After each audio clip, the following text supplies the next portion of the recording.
Representative Jeffrey Perry was at Titcom's bookstore in Sandwich last month to sign his new book, My GOP, and to talk with constituents about his experiences as one of only a handful of Republicans in the Massachusetts House. Yeah, as a member of the Republican Party here in Massachusetts, being a member of the minority, politically speaking, and I've had a lot of experiences on Beacon Hill over these last 7 years, so I thought I had a unique perspective to offer my thoughts about what's wrong with the political culture on Beacon Hill and some inside stories about what goes on in the hallowed halls of our State House in Boston, as well as I think the direction of the Republican Party has been very disappointing in the last 2 election cycles. So I thought I had a lot to say, and after the results of the November 2008 election, I decided it was time to finish the project and get it out there. Would you like me to address it to you?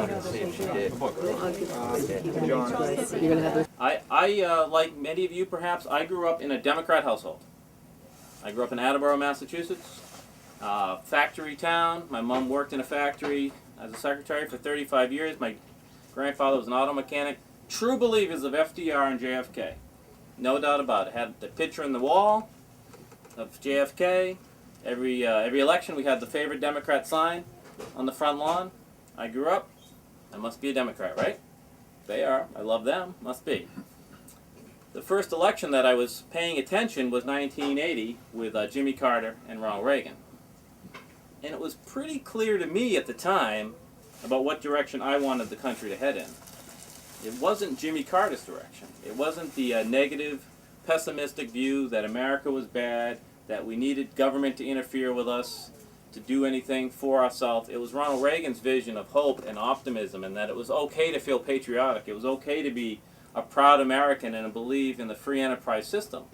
And so I made that transition from when the first time I registered to vote, I registered as a Republican. I was the only one in the family. People are disappointed with their government, whether it be the bailouts or whether it be the patronage or wasteful spending that's going on both at the state and federal level. People are upset about government, and they're worried about their own personal financial situation, so they're watching government.